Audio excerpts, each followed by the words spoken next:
కానీ పోలవరం ప్రాజెక్టు దీనికి మౌలికమైన తేడా ఏంటంటే పోలవరం ఉన్నా లేకున్నా కూడా గోదావరి డెల్టాకి ఏమీ తేడా రాదు. ఎన్నేళ్ళుగా గోదావరి డెల్టా పోలవరం ఆధారపడిందా? ఈ సంవత్సరం నాగార్జున సాగర్ కిందకి చుక్క నీళ్ళు ఇవ్వకపోయినా కూడా కృష్ణా డెల్టా నష్టపోయిందా? పోలవరం ప్రాజెక్టు గోదావరి జలాల్ని కృష్ణా పరివాహక ప్రాంతానికి మళ్లించి పైనున్న కృష్ణా జలాన్ని తెలంగాణకు వాడడం కోసం ఉపయోగించేదిగా మనం భావించాలి. అందుకోసమైనట్టయితే ఖచ్చితంగా ప్రాజెక్ట్ చేపట్టాలి. పైనున్న తెలంగాణకి రాయలసీమకు న్యాయం జరగకుండా కేవలం స్థానికంగా ఉన్న ఇరిగేషన్ మరింత సప్లిమెంట్ చేయడం కోసమైతే ఆ ప్రాజెక్ట్ అక్కర్లేదు. ఈ మాట సుస్పష్టంగా చెప్తున్నాను. కృష్ణా నదిలోనేమో మనకి అదనంగా నీళ్లు లేవు. మన దురదృష్టం ఈ సంవత్సరం నాగార్జున రాయకట్ నీళ్ళు ఇవ్వలేకపోయినాం, పైన శ్రీశైలం నుంచి విడుదల చేయలేకపోయినాం, నాగార్జున సాగర్ నుంచి దిగువకి నీళ్లు పంపించలేకపోయినాం. కృష్ణానది ఇప్పటికే ఓవర్ ఎక్స్‌ప్లాయిటెడ్. దానికి తగ్గట్టుగా ఈ బ్రజేష్ మిశ్రా ట్రైబ్యునల్ తర్వాత కృష్ణానది నీళ్లు మరింత కష్టమవుతాయి.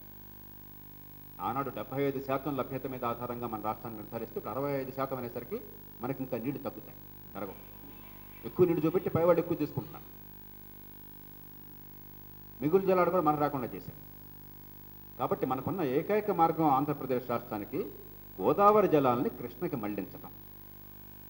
ఎక్కడ అనేది పూర్తిగా సాంకేతికం వస్తుంది. పోలవరమా మరో చోట దానిలో వివరాలకు మెడదొచ్చుకోవడం.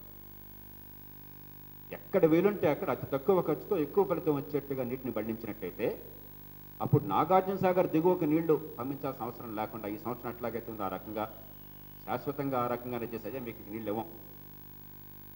ఏదో ఎమర్జెన్సీ వస్తే కొంచెం ఆదుకోవచ్చు, వరదలు వస్తే అలా కిందకి పోతాయి, అవి తప్ప నీళ్ళు ఇవ్వం.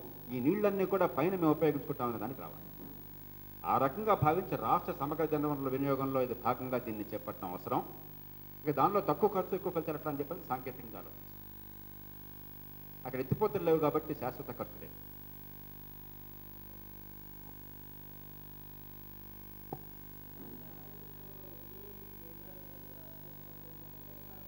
తప్పకుండా రాస్తాం.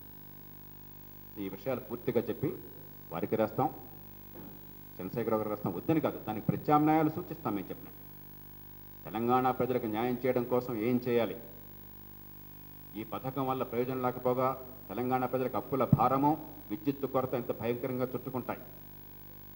ఇది కేవలం ఏ రకంగా కాంట్రాక్టర్ల కోసం ఉన్నది. ఆ వివరాలన్నీ కూడా వాస్తవాలందరూ, దీనిలో రహస్యం లేదు. అది బయటపెట్టి దాని దీని బదులు ఇదే డబ్బుతో తెలంగాణ ప్రజలకు న్యాయం జరిగే రీతిలో ఇతర పథకాలని, నీటిపారుదల కావచ్చు, ఆర్థిక అభివృద్ధి కావచ్చు, పారిశ్రామికీకరణ కావచ్చు, మౌలిక సదుపాయాలు కావచ్చు, వాటిని చేపట్టాలి. చాలా స్పష్టంగా మేము చెప్తున్నాం కదా. మేము కొండెక్కి కరుస్తున్నాం కదా మొట్టమొదటి నుంచి. అసంబద్ధమైన పథకము నీకు అంతకంటే నేను చెప్పాలి. ఇది కాదు, అసంబద్ధం కాదని ఎవరన్నా రుజువు చేయమని. మేము చెప్పిన వాస్తవాలు ఒక్కటి కాదని ఒక్కటి రుజువు చేయమని నేను సంతోషంగా అంగీకరిస్తాను.